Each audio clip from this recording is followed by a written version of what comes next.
बिस्मिल्लाहिर्रहमानिर्रहीम। अस्सलाम वालेकुम नाज़रीन, आप देख रहे हैं द लास्ट स्टार। मैं हूं यासिर रशीद और मेरे साथ हैं सीनियर सहाफ़ी राना मोहम्मद अजीम साहब। नाज़रीन, आज के प्रोग्राम के आगाज़ पे हम बात करेंगे बलूचिस्तान की सियासी सूरत हाल के हवाले से। तहरीक अदम एतमाद की जो गूंज थी, अब वो तहरीक अदम एतमाद बाकायदा तौर पर होती दिखाई देती है। 20 बैठकें हुई, बहुत सी शख्सियात वफाकी दारुल-हुकूमत इस्लामाबाद से उठी और कोयटा शहर गई और नाराज़ अराकीन को मनाने की कोशिश की। फिर वहाँ के बड़े कुछ आए और इस्लामाबाद में डेरे डाले। लेकिन सूरत हाल ये है कि अब वज़ीर आला जाम कमाल को भी दिखाई दे रहा है कि तहरीक अदम एतमाद के सिवा कोई चारा नहीं है और उन्होंने बाकायदा ये कह दिया कि 3 से 4 दिन के अंदर तहरीक अदम एतमाद पर वोटिंग हो जाएगी। क्या उन्हें नंबर गेम्स पूरी होने पर एतमाद है? इसी पे बात करेंगे। राना साहब की तरफ बढ़ते हैं। राना साहब, क्या देख रहे हैं बलूचिस्तान की सूरत हाल को? तहरीक अदम एतमाद का नतीजा क्या हो सकता है? बिस्मिल्लाहिर्रहमानिर्रहीम। अस्सलातु वस्सलामु अलैका या सय्यदी या रसूलल्लाह, अस्सलातु वस्सलामु अलैका या सय्यदी या हबीबल्लाह। या सर, बलूचिस्तान की सूरत हाल जो है इस पे बड़ी ड्रामाई तब्दीली हुई है। जाम कमाल उसके साथियों ने अपनी जोर तोड़ अपने स्कोर अब पूरे कर लिए। अब अचानक कोई शख्स चेंज हो जाए या क्या मामला हो, ये नहीं कहा जा सकता। मेरे पास इतला ये है कि 4 नाराज़ अरकान जो हैं वो इनके साथ आ चुके हैं। मुत्तहिदा अपोजिशन जो बलूचिस्तान के अंदर थी उसमें बाकायदा दरार पड़ चुकी है। उसके अंदर से कुछ लोगों ने ये वाज़े कहा है कि जब अदम एतमाद की तहरीक होगी और अगर वोटिंग होती है, खुफिया राय शुमारी होती है, तो हम आपको सरप्राइज़ देंगे। जाम साहब बड़े मुतमिन हैं। मेरे पास तो यहाँ तक इतला है कि उन्हें इस्लामाबाद से भी आशीर्वाद मिल गई है। उन्हें कह दिया गया है कि ठीक है जी, आप अगर मुकाबला कर सकते हैं तो हम मुकाबला करें। लेकिन यासर इसकी लड़ाई में मैं 2 चीज़ें आपको रखूँ। बड़ी चीज़ जो आ रही है, पाकिस्तान पीपल्स पार्टी बड़ी, इसमें आज अचानक पाकिस्तान पीपल्स पार्टी की वहाँ पे एंट्री हो गई है जो 2-4 दिन में आपको नज़र आ जाएगी। और ये पाकिस्तान पीपल्स पार्टी की जो एंट्री है ना, ये जरदारी साहब ज़ाते खुद इसको हैंडल कर रहे हैं और आसफ अली जरदारी साहब जो है वो बज़ाते खुद एक चीज़ को मॉनिटर कर रहे हैं। मेरे पास इतला ये है कि वो ये देखना चाहते हैं कि अगर अदम एतमाद कामयाब हो जाती है तो नाराज़ ग्रुप जो है वो हुकूमत का साथ तो छोड़ेगा, पार्टी का भी साथ छोड़ देगा। उस पर उन्होंने काम शुरू कर दिया है कि किसी तरीके से ये लोग जो नाराज़ लोग हैं, जब अगर इन्हें शिकस्त होती है, उन्होंने 2 चीज़ें की हैं यासर। मैं आपको बिल्कुल बावसूख ज़राए से बता रहा हूँ कि अगर दोनों में से जो भी गिरता है तो रहेगा तो एक ही ना। दोनों में से जो भी गिरेगा, अगर अपोजिशन कामयाब हो गई यानी बागी ग्रुप कामयाब हो गया तो वो कहेगा कि असल पार्टी हमारी है और जाम कमाल साहब जो हैं वो किसी और तरफ होंगे।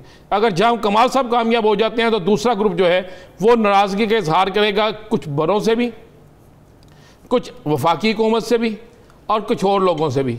फिर वो अपना रास्ता एक अलहदा बनाएंगे। तो उस अलहदा रास्ते के लिए पीपल्स पार्टी ने कोशिशें शुरू कर दी हैं कि अलहदा रास्ता उनका पाकिस्तान पीपल्स पार्टी हो। जिस तरह आपने देखा, एक सवाल है, जाम कमाल साहब पहले ये मानने पे भी तैयार हो गए थे कि मैं सदारत भी छोड़ देता हूं, तो अब आके वो ये कहते हैं कि मैंने तो ऐसी कोई बात की ही नहीं थी। तो अब आके हट धर्मी या पुरएतमादी ज्यादा होने की वजूहत क्या है?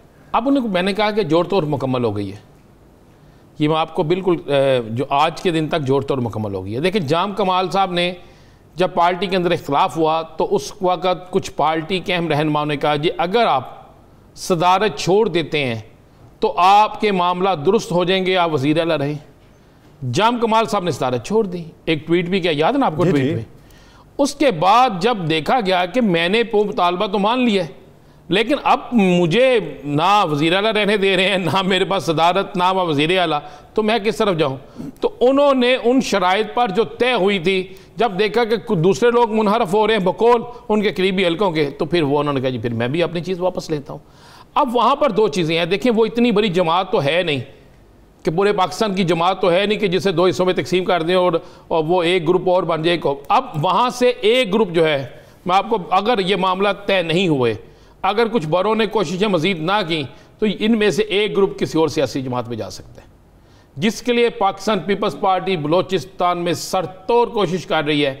हमारे पास तो ये इतलात है कि जरदारी साहब के कुछ लोगों से राब्ते भी हो गए हैं और जरदारी साहब ने अभी उन्हें दावत तो नहीं दी, लेकिन उन्हें अपनी आशीर्वाद ज़रूर दी है।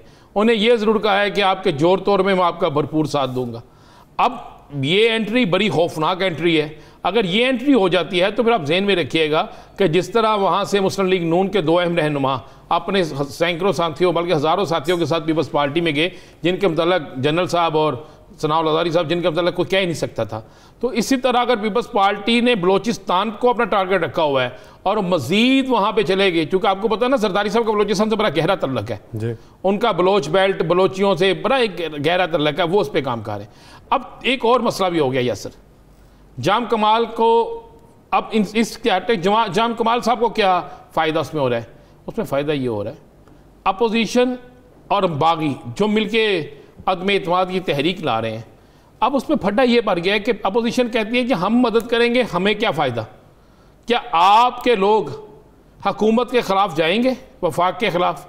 क्या बलोचिस्तान की जो हुकूमत बनेगी वो वफाक के ख़िलाफ़ खड़ी होगी? जिस पर बागी ग्रुप की तरफ से कोई ये कहने के लिए तैयार नहीं है कि हम वफाक के ख़िलाफ़ खड़े होंगे। कोई ये कहने के लिए तैयार नहीं है कि हम मुत्तहिदा अपोजिशन के झंडे पर चलेंगे।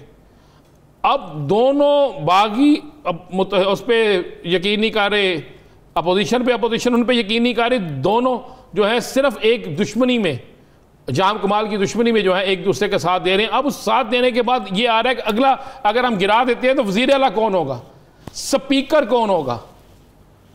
यानी सब एक सवाल है, पीटीआई की हुकूमत वफाकी सतह पे वो उन्होंने बलोचिस्तान में जाम कमाल साहब की वजारत बचाने के लिए किस हद तक कोशिश की? मेरे पास तो इतला ये है कि एक तो जाम कमाल ने मुलाकात में कहा है, जो ज़राए कह रहे हैं कि मैं ठीक हूँ और मैं अपने आप को कवर कर लूँगा, बस पीटीआई मेरा साथ दे, आपके साथ ही मेरा साथ दे। तो कहा गया है कि पीटीआई साथ देगी। मेरे पास जो इतला है पीटीआई के लोग जो हैं वो जाम कमाल का साथ देंगे, उन्हें हदायत मिल गई है। अब वफाकी हुकूमत जो है वो इस तरीके से खेल रही है। उन्होंने ये भी कहा है कि आप जाके वहाँ पे करें काम, अगर आप ठीक हैं तो आपके पास अक्सरियत है तो हमें कोई इतराज़ ही नहीं है, अगर आपके पास अक्सरियत नहीं है तो फिर हम क्या कर सकते हैं। ये लफ्ज़ आ गए हैं। लेकिन मैं आपको ये भी बता दूँ, दूसरा ग्रुप भी मिले आगे, दूसरे ग्रुप के भी लोगों की मुलाकातें हम लोगों से हुई है और दोनों तरफ से पीटीआई बड़ी मुतहरक नहीं हम कह सकते, बड़ी मुख्तात अंदाज से खेल रही है। वो कभी नहीं चाहते कि दोनों तरफ से कोई ऐसा माहौल पैदा हो कि इनके ख़िलाफ़ वहाँ पे कोई चीज़ें आ जाएं। लेकिन अब जब तक चेयरमैन सेनेट साजिद संजरानी साहब हैं ना, उस वक्त तक तो हुकूमत के ख़िलाफ़ मैं नहीं समझता कोई बड़ा इत्तेहाद बने या हुकूमत के ख़िलाफ़ बलोचिस्तान से कोई जाए। लेकिन मैं ये आपको एक बड़ी तस्दीक शुदा बात कह रहा हूँ कि पीपल्स पार्टी हो सकता है इस सारे काम में मुस्लिम लीग नून के हाथ तो कुछ नहीं आएगा, लेकिन पाकिस्तान पीपल्स पार्टी के हाथ में आ जाएगा। और वह पार्टी जो है इसका नुकसान जो है उसका फ़ायदा पाकिस्तान पीपल्स पार्टी उठाएगी। ना तो मौलाना फजल रहमान उठा सकेंगे, ना वहाँ पर दीगर सियासी जमातें उठा सकेंगे, सिर्फ करेंगे। और आसिफ अली जरदारी का आज मुतहर्रक होना यासर ये वहाँ पे एक बहुत बड़ा सवालिया निशान भी है कि जरदारी साहब क्यों मुतहर्रक हो गए, और जरदारी साहब का मुतहर्रक होना फिर वहाँ पे जोड़ तोड़ का काम शुरू हो गया। और ये जो आज कहा गया ना, इल्ज़ाम लग रहे हैं कि ऑफर्स दी गई हैं, और ये जो खेतरान साहब की तरफ से वज़ीर आला पे जो इल्ज़ाम लगाया गया है हॉर्स ट्रेडिंग का, वो किस हद तक सच लगता है? देखिए नहीं होना चाहिए, अगर ऐसा है तो नहीं होना चाहिए। हम देखिए ना, हम इसकी तस्दीक कर सकते हैं, ये तस्दीक या तरदीद तो उसी तरफ से आएगी ना। लेकिन मैंने आपको एक चीज़ की तस्दीक कर दी है कि ये बात दुरुस्त है कि जरदारी साहब मुतहर्रक हो गए हैं, और जब जरदारी साहब मुतहर्रक हो जाते हैं तो आपको समझ लग ही जाती है कि देखते हैं कि आसिफ अली जरदारी साहब के मुतहर्रिक होने के बाद बलूचिस्तान की सियासी सूरत हाल में किस हद तक मुस्बत या मनफी तब्दीली आती है। नाज़रीन आगे बढ़ेंगे और बात करेंगे लाहौर में ज़िमनी इलेक्शन के हवाले से। NA 133 का हल्का परवेज़ मलिक साहब की रहलत के बाद वो नशिस्त खाली हुई थी और जिस पे अब इंतखाबात होने के लिए तगो दो दोनों जानिब से जारी है। पाकिस्तान तहरीक इंसाफ की जानिब से वज़ीर आज़म के मुआवन ख़ुसूसी जमशेद इकबाल चीमा साहब को मैदान में उतारने का फैसला किया गया, तो दूसरी जानिब अभी सोच विचार जारी है कि शाइस्ता परवेज़ मलिक साहिबा को उतारा जाए या फिर साबिक गवर्नर सिंध मोहम्मद जुबैर साहब को उतारा जाए। तो ये हल्का किस हद तक इंपॉर्टेंट है और इसके असरात क्या होंगे? राना साहब की तरफ बढ़ते हैं। राना साहब, लाहौर का ये सियासी मैदान बिलफर्ज ये हल्का बेशक है पाकिस्तान मुस्लिम लीग नून का, लेकिन पाकिस्तान तहरीक इंसाफ के लिए कितनी अहमियत का हामिल है? नहीं, आप इसको सिर्फ मुस्लिम लीग नून का हल्का ना कहें। नीचे एक MP जो है वो तहरीक इंसाफ का जीता हुआ है। एक MP मुस्लिम लीग नून का जीता हुआ है, तो आप इससे अंदाज़ा लगा लो। दूसरा, ये मार्जिन को इतना ज़्यादा नहीं था। मलक परवेज़ मरहूम अल्लाह ने जन्नत में आला मकाम अता फरमाए, बड़े नफीस आदमी थे, बड़े नफीस आदमी थे। और वो वाहद लाहौर के एक सियासतदान थे जिसे हम कह सकते हैं जिनका हर शख्स के साथ एक बड़ा गहरा रिश्ता था, बड़ा प्यार था। उनके चेहरे पर कभी मैंने गुस्सा नहीं देखा। वो लोगों से बड़े प्यार से मिलते थे, लोगों के साथ रहते थे, लोगों की गमी खुशी में शरीक होते थे। इसलिए आपको पता है वो इजाज़ चौधरी के साथ उनका कंपटीशन था, और वहाँ पर इजाज़ चौधरी साहब बड़े ऑफुल थे कि मैं इलेक्शन जीत जाऊँगा। और मलक साहब के लिए नया हल्का था, मलक साहब वहाँ पे इलेक्शन जीत गए। नीचे एक नशिस्त जो है नज़ीर चौहान PTI के जीत गए, एक मुस्लिम लीग नून के जीत के MP जो नीचे थे। और इसी हल्के से आपको याद होगा ज़हीम हुसैन कादरी भी थे मुस्लिम लीग नून के बागी। तो ये हल्का जो है ना, मैं आपको एक चीज़ बताऊँ, ये हल्का आप दोनों बड़ी सियासी जमातों के लिए, पीपल्स पार्टी के लिए नहीं है वहाँ पर कुछ भी। आप जहन में रखिएगा, पीपल्स पार्टी के लिए वहाँ कुछ नहीं है। वहाँ पर मैं इलेक्शन से पहले आपको बता देता हूँ 3 जमातों का वोट बैंक है, PTI, नून लीग और तीसरी सियासी जमात होगी तहरीक लब्बैक पाकिस्तान। ये मैं आपको बिल्कुल ठीक कह रहा हूँ, आप देख लीजिएगा। अब वहाँ पे इलेक्शन जो है वो पीपल्स मुस्लिम लीग नून और तहरीक इंसाफ के लिए टेस्ट केस बन गया। आप इसका इंटरेस्ट ले लें, तहरीक इंसाफ का इंटरेस्ट लें, देखें कितना ज़्यादा है कि उन्होंने फौरी तौर पर बोर्ड का अपने इजलास बुलाकर लाहौर से जमशेद चीमा को वहाँ पे उम्मीदवार भी नामजद कर दिए। अभी होता है ना, कुछ इंतज़ार किया जाता है, इलेक्शन कमीशन की तरफ से कुछ ऐलानात होते हैं, बाद में चीज़ें देखी जाती। उन्होंने फौरी तौर पर कर दिया और उसके लिए बाकायदा टीमें बना दी हैं कि आप इलेक्शन जीत के दिखाएं, इस हल्के से हर सूरत में इलेक्शन जीत। अब मुस्लिम लीग नून की तरफ से अगर जो चल रही हैं, मेरा ज़ाती ख्याल है कि शाइस्ता जो बाजी हैं वो इलेक्शन नहीं लड़ेंगी वहाँ से, वो ऑलरेडी MNA हैं। क्यों मुस्लिम लीग नून अपनी एक नशिस्त ख़त्म करेगी, मुझे बताएं ना। सही, वहाँ से हो सकता है मलिक परवेज़ साहब के दूसरे साहबजादे को इलेक्शन लड़ा दिया जाए, हो सकता है वहाँ पे कोई नया नाम ले आए। और ये लाहौर शहर जो है, अगर यही महंगाई का मामला, यही सारी चीज़ें रहे, तो इसके लिए नून लीग के लिए फेवरेट है। लेकिन वो जो हल्के का अगर हद्दो हाल देखें आप, तो उस हल्के में PTI का वोट बैंक भी बहुत है। अब इजाज़ चौधरी सेनेटर भी हैं, वो भी उसी हल्के से हैं। नज़ीर चौहान नाराज़ हैं लेकिन हैं PTI के साथ, वो भी उसी हल्के से हैं। PTI के बहुत से और रहनुमा उसी हल्के से तलक रखते हैं। PTI के बहुत से दफातर वहाँ पे मौजूद हैं। PTI के उसके बिल्कुल साथ वाले हल्के से PTI के MNA हैं, साथ वाले हल्के से PTI के MPA हैं। तो ये इलेक्शन तो बड़ा होगा। देखिए, ये इलेक्शन तयन करेगा PTI और नून लीग की मौजूदा सियासत का। बिल्कुल। अब एक और भी है ना मामला, क्या ये टिकट मरियम के कहने पे दी जाएगी या शहबाज शरीफ साहब के कहने पे? अगर आप कहते हैं कि यहाँ से ज़ुबैर साहब को इलेक्शन लड़ाया जाएगा तो नून लीग के लिए टफ हो जाएगा, ये नून लीग के लिए टफ हो जाएगा। जिस तरह आप लाहौर के अक्सर लोग कहते हैं कि शाहिदा खान अब्बासी इलेक्शन तो लाहौर से लड़े लेकिन आज तक हल्के में नहीं आए। अब वो लोग, ये एक PTI के पास एक एज हो जाएगा कि वो कहेंगे जनाब देखें इनको पास लाहौर में उम्मीदवार कोई नहीं है, बाहर से लेके आए हैं। अब लाहौर के अंदर भी बड़े बड़े तगड़े उम्मीदवार हैं। मेरी तलाह है कि हाजी हनीफ इसमें बड़े फेवरेट जा रहे हैं, इसमें लाहौर के और कुछ लोग हैं वो भी बड़े इंटरेस्ट ले रहे हैं। तो अब जब आप इंटरेस्ट लेना शुरू कर देते हैं, अगर वो हाजी हनीफ को दे देते हैं यहाँ से मलिक परवेज़ साहब के दूसरे साहबजादे को दे देते हैं, यहाँ से अगर वो जो पहले यहाँ से इलेक्शन लड़े हैं सलीम साहब उनको टिकट दे देते हैं, तो आपको कंपटीशन जो है ना वो एक अच्छा कंपटीशन नज़र आएगा। लेकिन अगर यहाँ से आपके मुस्लिम लीग नून बाइट से बंदा लाए और ला के बंदा वो इलेक्शन जीत जाए तो वो बड़ा एक टफ होगा यहाँ। लेकिन ये लाहौर का इलेक्शन जो है पीपल्स पार्टी मुस्लिम लीग नून और तहरीक इंसाफ के लिए बड़ा टफ इलेक्शन है और दोनों की आइंदा आने वाली सियासत की सिमत का तयन करेगा। ये है एक हल्का, सही देखो ये ना ये सियालकोट है ना ये वजीराबाद है, ये लाहौर है। लाहौर अगर PTI पहले से ज्यादा, जो PTI का दावा है कि हम हर जगह पहले से ज्यादा वोट लेके जाते हैं, अगर इस हल्के से वो पहले से ज्यादा वोट ले जाते हैं तो फिर भी पता चल जाएगा। और अगर मुस्लिम लीग नून जीत जाती है और बड़े मार्जिन से जीत जाती है तो फिर PTI को भी नजर आ जाएगा कि उनके हालात क्या हैं, क्या लाहौर का ये जो सियासी मैदान है ये मुस्तकबिल की समत का तयन करेगा और ये फैसला करेगा कि अगर पाकिस्तान तहरीक इंसाफ है तो उसकी फिर जो पॉलिसीज हैं वो आवाम की नज़र में उसे सराहा जा रहा है, और अगर नहीं जीतती तो फिर पाकिस्तान तहरीक इंसाफ को अपनी कारकर्दगी पर भी रोशनी डालना होगी। नाज़रीन, दीगर सियासी मंजरनामे पर बात करेंगे एक शॉर्ट ब्रेक के बाद। Stay with us.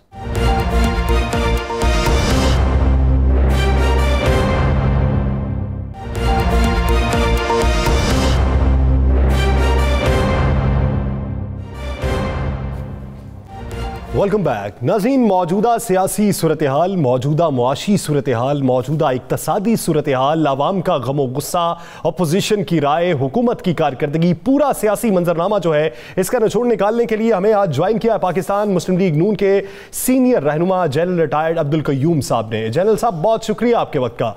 जनरल साहब, इस वक्त जो हुकूमती सतह पर मुआशी पॉलिसीज तरतीब दी जा रही हैं, जिस तरह की हमारी फॉरेन पॉलिसी है, अपोजिशन हर रोज तनकीद करती है। अपोजिशन का यह कहना है कि नाअहल लोग हैं और इनके हाथ में मुल्की निजाम दे दिया गया जो मजीद से मजीद खराब तर होता जाएगा। लेकिन क्या आप ये समझते हैं कि इसके पैरेलल अपोजिशन के पास कोई मुअस्सर हिकमत अमली मौजूद है? या फॉर श्योर। देखिए, हुकूमत जो भी पार्टी आती है ना, वो पहले मैनिफेस्टो बनाती है और वो मैनिफेस्टो सोच समझ के बनाया जाता है। उसमें अटेनेबल ऑब्जेक्टिव्स होते हैं कि हम 5 सालों में, पहले साल में क्या करेंगे, अगले साल में क्या होगा, उससे आगे क्या होगा। इंटरनल पॉलिसी पे, मईशत पे, डिफेंस पॉलिसी पे, फॉरेन पॉलिसी के ऊपर मैं मुस्लिम लीग नून की जो कमेटी थी मैनिफेस्टो, उसका एक मेंबर था। सरताज अजीज साहब उसके चेयरमैन थे और फिर आप उसके मुताबिक चलते हैं। लेकिन अगर आपको समझ ही ना हो कि ये आप ये देखें, आप प्राइम मिनिस्टर कई दफ़ा कहते रहे कि 90 डेज में मैं तो करप्शन ख़त्म कर दूंगा, हम ये $200 बिलियन ले लेंगे। इसका मतलब ये था कि उनको आइडिया ही नहीं था, ना उनकी टीम को आइडिया था।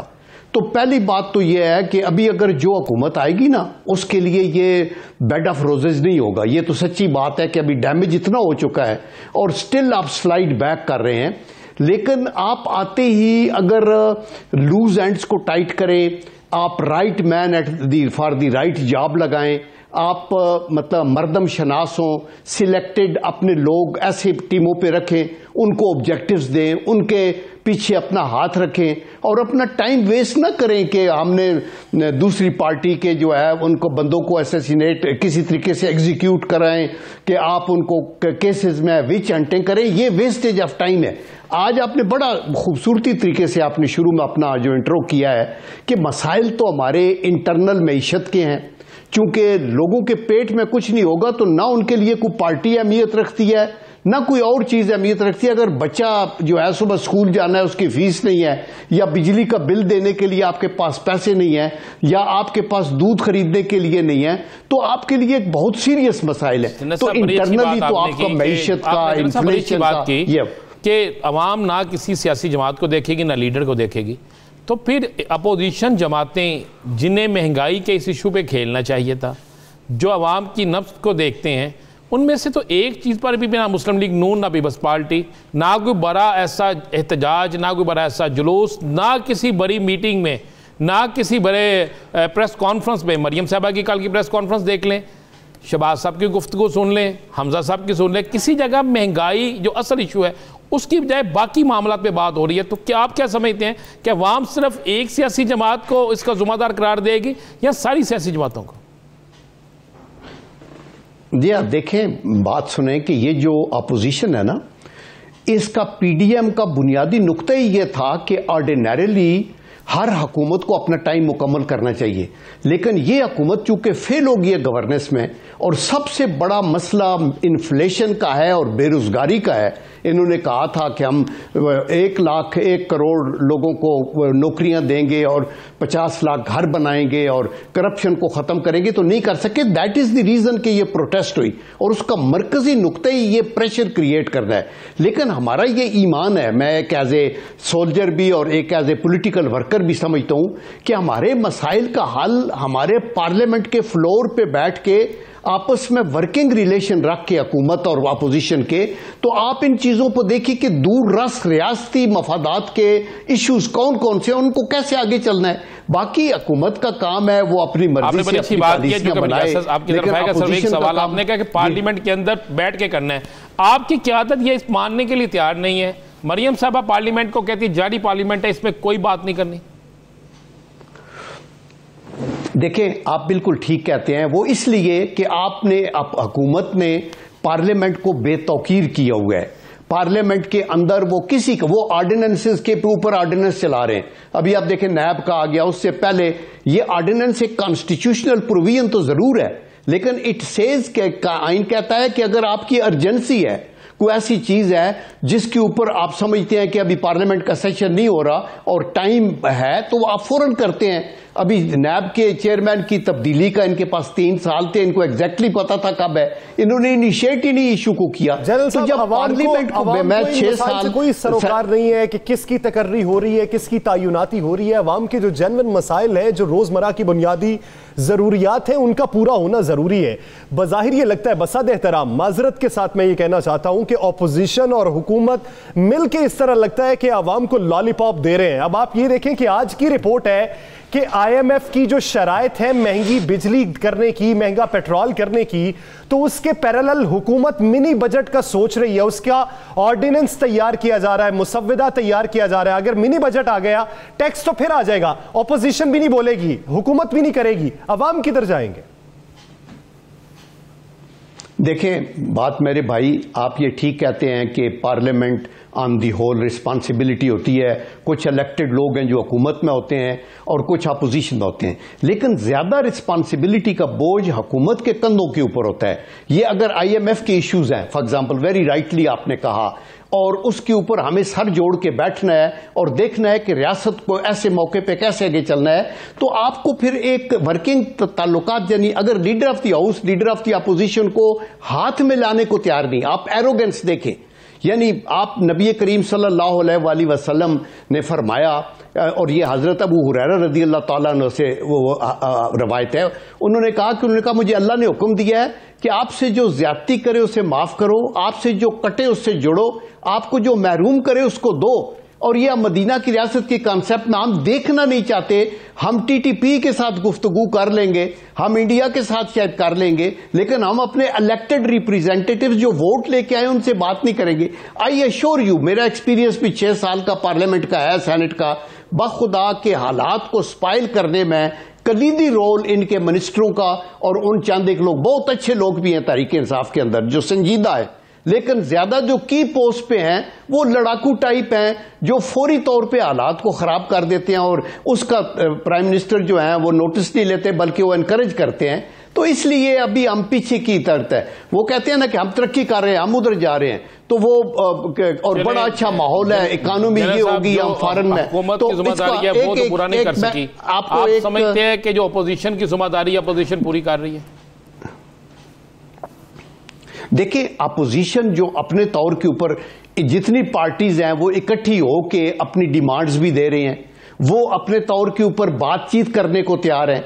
लीडर ऑफ दी अपोजिशन जो कि हमारी सबसे बड़ी जमात का प्रेसिडेंट है, वो दोनों हाथों से कह रहा है कि जी आप आए, बैठे, हमारे आपके साथ हम बात करने को तैयार हैं।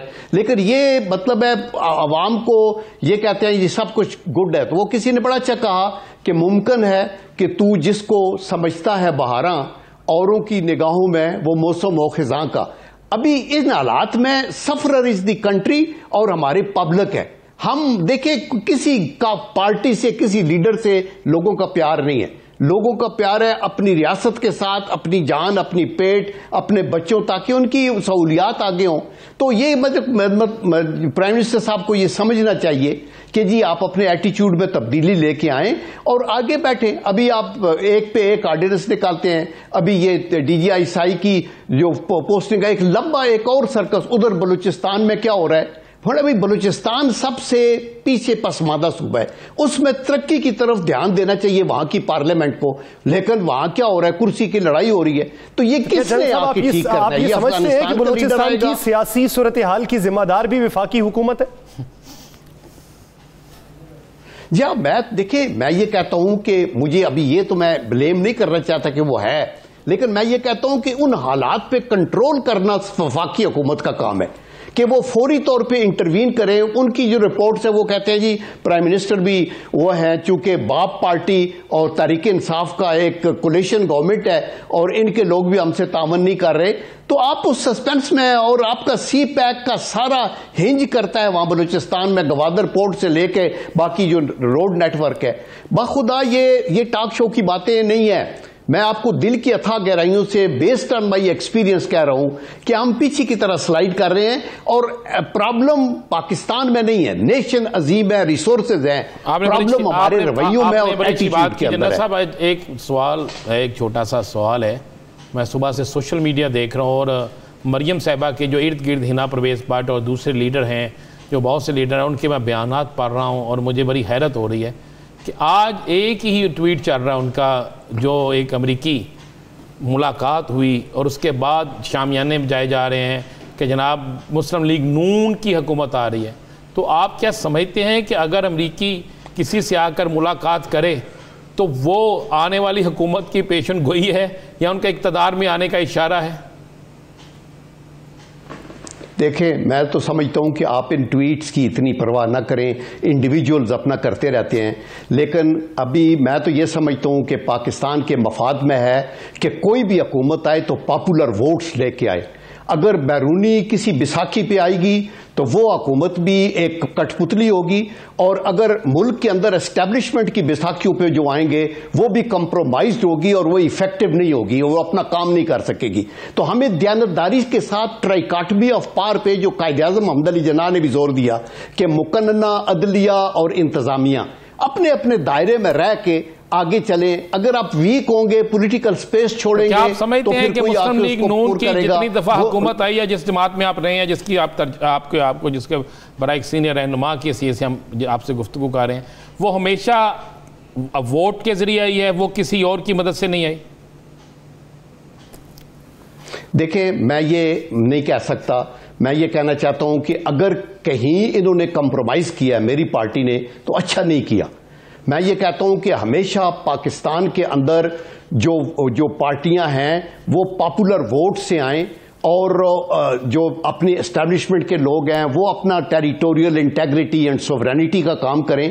But I can assure you कि आज आपकी मोस्ट पॉपुलर पार्टी यही है, मुस्लिम लीग नवाज ही है, और जो मोस्ट एक्सपीरियंस लीडर है वो नवाज शरीफ ही है। देखिए, और आप लोगों के दिलों से ये चीजें निकालने के लिए पॉलिटिकल ऐसे मैयर, आज अगर तहरीक इंसाफ कामयाब हो जाती कि लोगों के ये जो खस्ता हाली है इससे बच जाते, इनको रोजगार मिलता, और हम ये तो नहीं कहते दूध की नहरें और शहद की नहरें बहती, लेकिन कम से कम उनका आप एहसास करते, और आप हर रोज का एक नया ड्रामा और सिलेक्टिव जो है ये जो अगर आवाम का एहसास किया जाता, आवाम को सहूलियात की फराहमी यकीनी बनाई जाती, इस तरह फकदान ना होता सहूलियात का, तो हो सकता है कि ऑपोजिशन के नारे भी फिर आपके सामने खोखले होते। लेकिन जब आपकी कारकर्दगी नहीं है तो फिर ऑपोजिशन तो मजबूत होगी ही। बहुत शुक्रिया लेफ्टिनेंट जनरल अब्दुल कयूम साहब इस हवाले से अपना वक्त देने के लिए। नाज़रीन, दीगर सियासी मंजरनामे पर बात करेंगे एक शॉर्ट ब्रेक के बाद। Stay with us.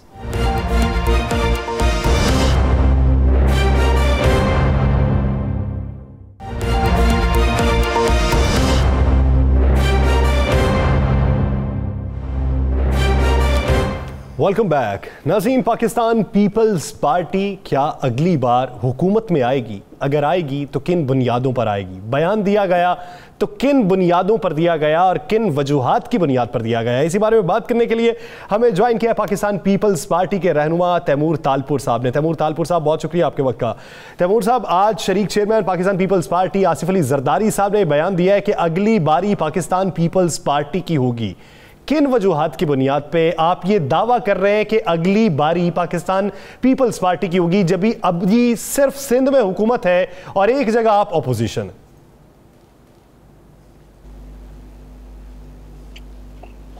बिस्मिल्लाहिर्रहमानिर्रहीम। बहुत बहुत शुक्रिया साहब। सबसे पहली बात तो आप हालात देख लें, और जो गवर्नेंस का सिस्टम करें, सिंध की गवर्नेंस को पंजाब के साथ कंपेयर करें, केपीके के साथ कंपेयर करें, या फिर आप उसको बलूचिस्तान के साथ कंपेयर करें, तो अल्हम्दुलिल्लाह सबसे बेहतर जो गवर्नेंस है वो सिंध के सूबे की है। ये वाहिद सूबा है जो तरक्की कर रहा है, ये वाहिद सूबा जिसमें नए प्रोजेक्ट्स सिंध हुकूमत खुद बगैर वफाक की हेल्प के कर रही है। एक छोटा सा एग्जांपल आपको मैं बता दूं, out of the hundreds of examples, हमारा जो थरकोल हम प्रोड्यूस कर रहे हैं, उस थरकोल में से हम बिजली जनरेट कर रहे हैं थर के कोयले से, और पूरे पाकिस्तान को दे रहे हैं। हेल्थ सिस्टम जो सबसे बेहतरीन चल रहा है वो सिंध में है। जो साइबर नाइफ किसी सूबे में मुफ्त काम नहीं कर रहा, हमारे पास कर रहा है। अगर आप बात करेंगे एक पार्टी की जो तरीक़ेकार होते हैं, उसकी पार्टी की जो एक लैंग्वेज होती है उसकी, तो आप देखिए पंजाब में लड़े हुए 3-4 अलग लॉबीज बनी, सारा दिन अपने सीएम को ही कोसते रहते हैं। जरा उससे आगे तो आप जरा देख लें बलूचिस्तान में अपने चीफ मिनिस्टर के खिलाफ उन्होंने एक नो कॉन्फिडेंस मोशन मूव किया हुआ है। तो कोई इनकी गवर्नेंस नहीं है। खान साहब को उनके अपने लोग छोड़ के जा रहे हैं। इनके 2 सिटिंग एमपीज शहरियार साहब और अबड़ो साहब सिटिंग एमपीज इनको छोड़ के पाकिस्तान पीपल्स पार्टी ज्वाइन कर चुके हैं। उसके बाद फिर जो लोगों ने गलती कर दी इमरान खान नियाजी को वोट देकर, वो अब इस गलती से पछता रहे हैं। एक और आपको बड़ा एग्जांपल दे दूं हमारे आते हुए फ्यूचर का, ये है कि आज जो इनकी जीती हुई सीट्स हैं पीटीआई की, उन पे कौन इलेक्शन जीत रहा है। 14 इलेक्शन हुई हैं, 14 बाई इलेक्शन हुई हैं पाकिस्तान में। उन 14 बाई इलेक्शन में से हम 12 बाई इलेक्शन जीते हैं। तो 10% सीटें, मेरी 5% रेशो बनता है इनका, जो ये सीटें अभी जीत के आ रहे हैं। और जो लोग बैठे हुए सिटिंग फेडरल गवर्नमेंट में बैठे हुए हों और अपनी सीटें हार रहे हों, दूसरी सीटें भी अपनी जीती हुई सीटें भी बाई इलेक्शन में, आपके जो फैसल वाडा साहब हैं, मुस्लिम लीग नून का दावा है कि पीपल्स पार्टी पंजाब में किसी सूरत में आइंदा इलेक्शन में वो पोजीशन हासिल नहीं कर सकेगी। आज उन्होंने जो गुफ्तगू की, उन्होंने कहा जी खुशाब के इलेक्शन में पीपल्स पार्टी को कितने वोट मिले। उन्होंने कहा जी खुशाब का इलेक्शन तो पीपल्स पार्टी ने लड़ा। इसी तरह वो मुख्तलिफ इलेक्शन का हवाला देते हैं। और अगर कोई भी सियासी जमात पंजाब से नहीं जीतती तो किस तरह वो वफाक में अपनी हुकूमत बना सकती? मैं समझता हूँ कि बहुत फैक्चुअली बात करनी चाहिए और बंदा वो बात करे जो 100% करेक्ट हो। तो मैं समझता हूँ कि शायद पंजाब में नंबर 1 पे हो सकता है पीटीआई नून लीग हो, पर उसके साथ शाना बशाना मुकाबला चल रहा होगा पाकिस्तान पीपल्स पार्टी का। और आपको हुकूमत बनाने के लिए बलूचिस्तान की सीटें, ये आपको पता है कि बलूचिस्तान में किस किस्म का एक वास्ता, एक रिश्ता आसिफ अली जरदारी साहब का है कि हम पावर में ना होते हुए भी बहुत सी चीजें आगे पीछे और ऊपर नीचे कर देते हैं जो नजरों के सामने से गुजरती भी नहीं है। मैं आगे बाद में बढ़ूंगा, तैमूर तालपुर साहब आगे बाद में बढ़ूंगा। अब ये आपने ये कहा है कि पावर में ना होते हुए बलूचिस्तान में हिमायत मिल जाती है, अब की बार वहां पे क्या कर रहे हैं? इंशाल्लाह ताला पाकिस्तान पीपल्स पार्टी हुकूमत बना रही है। ना काफी लोग हमारे आजकल के हालात में, आजकल के दिनों में ये तहरीक अदम एतमाद के चक्कर में बड़े मुतहरक है। आज तो जरदारी साहब बड़े मुतहरक नजर आते हैं। आजकल जो कितने लोगों को अपने साथ ले लेंगे नाराज ग्रुप में से? फिलहाल जरदारी साहब ने फैसला किया हुआ है कि बलूचिस्तान में इंटरफेयर नहीं करेंगे, क्योंकि उनके कैंडिडेट्स में अब तक हमें कोई इतनी खास कोई किसी से ना तो नाराजगी है, ना ही किसी से कोई हमारी कोई ऐसी दुश्मनी है, और ना ही किसी इतनी कोई खास दोस्ती है कि उसके लिए मैदान में उतरे। तो फिलहाल हमने न्यूट्रल छोड़ा भाई, अपना फैसला खुद करें, या फिर वक्त बताएगा अगर ऐसा कोई हमारा इरादा हुआ आगे आके एक्टिव होने का। पर फिलहाल हमारा बलूचिस्तान में एक्टिव होने का एट द मोमेंट कोई मूड नहीं है। चलिए, इस वक्त नहीं है मूवमेंट। इनमें से नाराज लोगों में से या दूसरे ग्रुप में से कितने लोगों के साथ राब्ता है? आने वाले वक्त में कितने लोग आपके साथ जा सकते हैं? आने वाले वक्त में, मैं नहीं कह रहा अब। हाँ, मैं नाम नहीं उठाना चाहूंगा, पर आपकी काफी जो बलूचिस्तान की बड़ी फैमिलीज हैं जो सीटें अपनी उठाती हैं, वो ऑलरेडी हमसे राब्ते में हैं। उस नाराजगी का इमरान नियाजी को भी पता है, उसको इल्म में है, वो उनको मनाने की कोशिशों में है, पर मेरे ख्याल से अब उन्होंने हाथ उठा लिए। आज जो राब्ते हुए हैं, आज जो राब्ते हुए हैं जरदारी साहब के, वो भी आने वाले वक्त के लिए? देखिए, अगर मैं कल से निकला हुआ हूँ कराची से बाहर, 2 दिन से मेरी लीडरशिप से कोई मुलाकात नहीं हुई है, इस डिस्कशन बात नहीं, तो मैं आपको एग्जैक्ट बात जो है नहीं बता सकता, और मैं 19-20 की बात आपसे करना नहीं चाहता। तो तैमूर तालपुर साहब, पाकिस्तान मुस्लिम लीग नून जो कहती है कि आपने कहीं पर सेटलमेंट कर ली है जिसकी वजह से आप बैकफुट पे जा रहे हैं, आपको कोई यकीन दहानी करवा दी गई है, उस पे जवाब क्या देंगे? हम बैकफुट पे कहां जा रहे हैं? हमारे बयानात आप सुनते हैं, मेरी सारी लीडरशिप पर केसेस इन लोगों ने किए हुए हैं। जरदारी साहब को जेल में बंद किया, खुर्शीद शाह साहब जो हैं 2 साल से बिना किसी वजह के, बिना किसी चीज प्रूव होने की जेल में बैठे हुए हैं। इन्होंने हमारी बहन फरियाल टालपुर को भी नहीं बख्शा, उनको भी इन्होंने जेल में डाला, और किस तरह से उनके साथ उनका बिहेवियर था ये भी आपसे ढका छुपा नहीं है। तो हम इन लोगों से कभी नहीं बनेंगे। हम सियासी लोग हैं, हम सियासी लोगों से बन सकते हैं। सियासी लोग कभी भी गैर सियासी लोगों से नहीं बन सकते, जिनको सियासत का कुछ पता ही ना हो। इस मुल्क को जिस बर्बादी में, जिस इकोनॉमिक लॉस में इन्फ्लेशन के थ्रू और करप्शन के थ्रू और नेग्लिजेंस के थ्रू लोगों ने डाला है, तो इनको तो सबको सजा आएंगी इंशाल्लाह ताला। तैमूर साहब, सराय दुरानी साहब की ज़मानत हाई कोर्ट से मुस्तरद हुई, नैब कहती है हम ढूंढ ढूंढ के पागल हो गए हैं, कहीं मिल नहीं रहे। तो कहाँ गए दुरानी साहब? क्या आप सुप्रीम कोर्ट से बेल करवाएंगे, पेश होंगे, क्या करने जा रहे हैं? इंशाअल्लाह जो भी होगा बेहतर होगा, और इंशाअल्लाह ताला हम समझते हैं कि दुरानी साहब को गलत केसेस में इन्वॉल्व किया गया है। ये जो एसेट बियॉन्ड मींस का एक केस है, ये आपको पता है वाहिद केस है जो किसी को भी कहीं भी फंसा सकता है। बिजनेसमैन हो, पॉलिटिशियन हो, जमींदार हो, हर किसी को एक किसी न किसी तरह से अपने टैमूर साहब, आज तो दूसरे केस में भी जमानत कबल गिरफ्तारी की दरखास्त मुस्तरद हो गई है, तो क्या समझते हैं कि ये गिरफ्तारी भी फिर नहीं होनी चाहिए, अदालतों से बाहर होकर ही मामला तय होने चाहिए? नहीं, मैं जो उम्मीद है कि हमें सुप्रीम कोर्ट से इंशाल्लाह ताला रिलीफ मिलेगा, और जो ज्यादतियां हमारे साथ हो रही हैं, जो गलत केसेस हम पर नैब कर रही है, उसको हम इंशाल्लाह कवर अप कर लेंगे। हम इन जेलों के राही हैं, हम इन जेलों में जाते हैं, आते हैं। हम उस इमरान खान न्याजी की पार्टी से नहीं है। जब शहबाज शरीफ ने उसे पुलिस भेजी थी तो उसने बड़े फख्र से कहा था कि मैंने 20 फुट की दीवार टॉप कर और दूसरी तरफ में निकल गया। हम जेल को फेस करने वाले लोग हैं।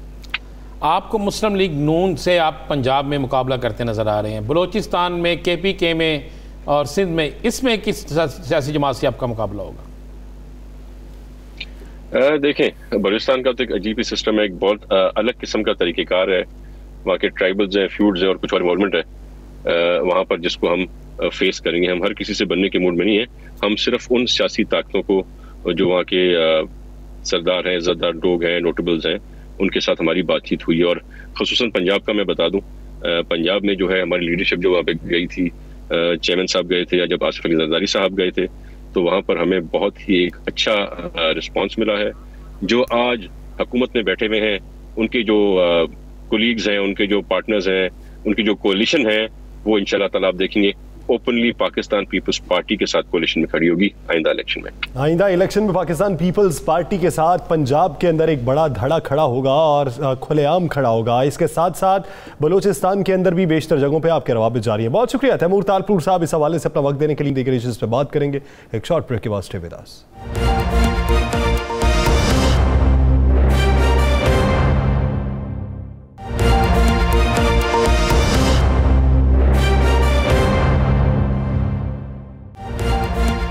वेलकम बैक नाज़रीन। सबसे पहले मियां मोहम्मद नवाज शरीफ साहब की वैक्सीनेशन का इंदराज कोट ख्वाजा सईद अस्पताल लाहौर में हुआ था।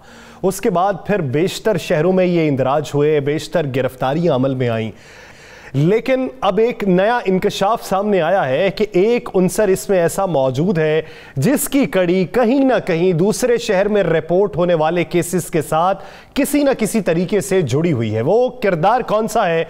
वो किरदार किसके कहने पर अमल पैरा होते हुए इस तरह का प्रोपेगेंडा कर रहा है कि आलमी सतह पर वैक्सीनेशन के निज़ाम पर भी सवाल उठना शुरू हो चुके हैं। राना साहब की तरफ बढ़ेंगे। राना साहब, मरकजी किरदार कौन और उस किरदार के पीछे उसके सहूलतकार कौन? या सर, ये चीज़ें जो आज हम दिखाएंगे, कुछ तस्वीर भी दिखाएंगे। जब कोट ख्वाजा सईद में ये मामला होता है तो हुकूमत बड़ी सख्त एक्शन में आती है, और एक्शन में आने के बाद हुकूमत जो है वो एक FIR दर्ज होती है जिस पे कहा जाता है कि नवीद एक मरकज़ी मुल्ज़म है। नवीद ने वो मियाँ नवाज शरीफ का शनाख्ती कार्ड का नंबर दिया, वो वहाँ पे गया, आगे ये सारा कुछ होता गया। अब नवीद कितना ताकतवर था, इस पर जब हमने इन्वेस्टिगेशन शुरू की तो ये कुछ तस्वीरें सामने चल रही हैं। आप उन तस्वीरों में देखें कि आपको नज़र आएगा कि नवीद के साथ पुलिस अफसर हैं, नवीद के साथ सरकारी इदारों के अफसर हैं, नवीद के साथ स्पेशल ब्रांच के लोग हैं, नवीद के साथ 2-2, 3-3 वायरलेस सेट हैं, नवीद के साथ पुलिस की गाड़ियां हैं। पता चला कि एक और जगह जो मुल्तान में इंदराज हुआ, उस शख्स के जो जिस तरह हमने बताया था कि एक नंबर से कॉल आई, नंबर जो एक यूज़ करते हैं ये एक नेटवर्क को, उसके पीछे भी पता चला कि जनाब नवीद साहब ही निकले।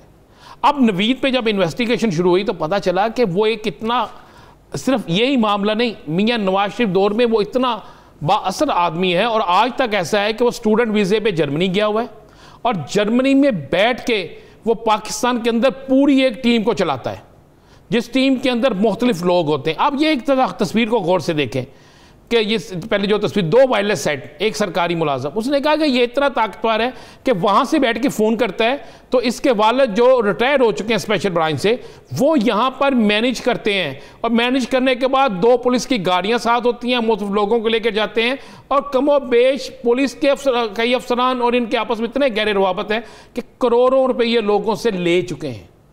बल्कि एक ये कि आओ जी आप पाकिस्तान में बुलाते हैं, यहाँ पर उनकी खिदमत करते हैं, उसके बाद उनकी कुछ ऐसी तस्वीर बनती हैं जिसके बाद उन्हें ब्लैकमेल किया जाता है। बल्कि एक तो अब्दुल गफूर नामी शख्स ने ये हमें जर्मनी से फ़ोन किया, उसने कहा जी हम स्पेशल देखते हैं और ये तो आपने वो बंदा बेनकाब किया जो यहाँ पे फ्रॉड कर। मैंने कहा, उसने कहा जी मुझसे 25 लाख रुपए का फ्रॉड किया है और उसके वालिद ने और उसके एक साथी ने किया। फिर उन्होंने बताया कि एक जगह पे इन्होंने 4 करोड़ का किया, मुख्तलिफ लोगों। लेकिन ये तो उनकी बातें थी।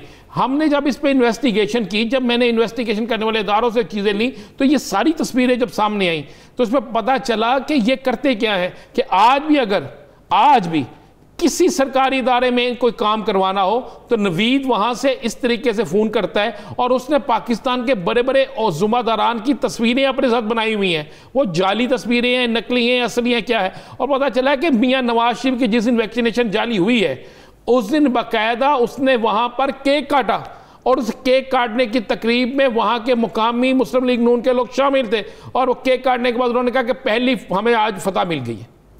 मैं ये आप अंदाज़ा लगा सकते हैं। वो नहीं पकड़ा गया जो जर्मनी में बैठा है, वो स्टूडेंट्स वीज़े पे गया।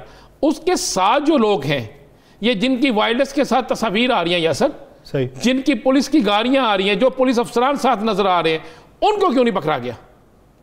उनके ताने बाने कुछ ना कुछ तो इनसे मिलते हैं ना, कोई ना कोई तो इनको सपोर्ट करता है। ये एक सरकारी गाड़ी है, ये झंडे वाला एक झंडा सरकारी दफ्तर में ये बैठा है, ये किसका दफ्तर है? ये तो स्टूडेंट वीज़े पे जर्मनी गया है।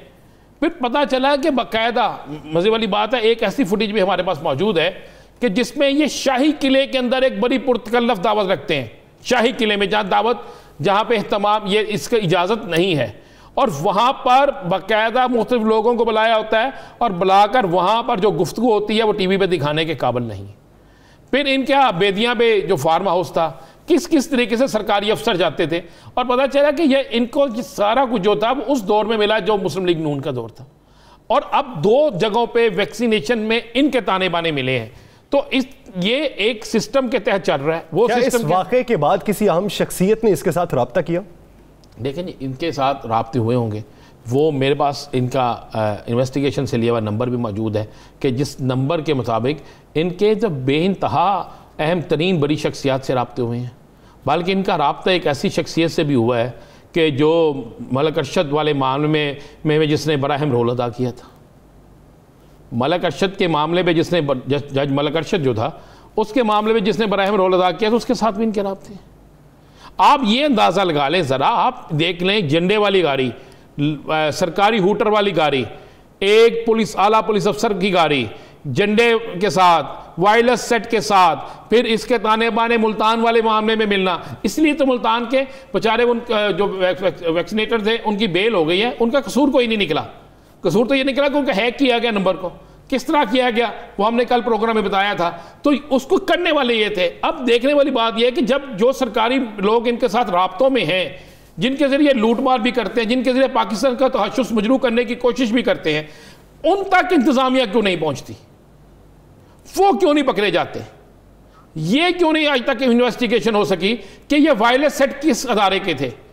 अगर ऐसा है तो जो शख्स मियां नवाज शरीफ की जाली वैक्सीनेशन इंदराज करवा सकता है, जो लोगों को लूट सकता है, तो आप क्या समझते हैं कि वो इन वायरलेस सेटों से होने वाली गुफ्तगू किसी और को नहीं पहुंचा सकता? तो हमारे तहकीकाती इदारों को चाहिए कि ये जो शवाहिद मंजर आम पे आए हैं, इन शवाहिद की बुनियाद पे कार्रवाई की जाए और आने वाले दिनों के अंदर ऐसे अनासिर से इस सिस्टम को पाक करने के लिए एक मरबूत निज़ाम तश्कील दिया जाना चाहिए। नाज़रीन, द लास्ट आवर से मुझे और राना अजीम साहब को दीजिए इजाज़त। अल्लाह निगहबान।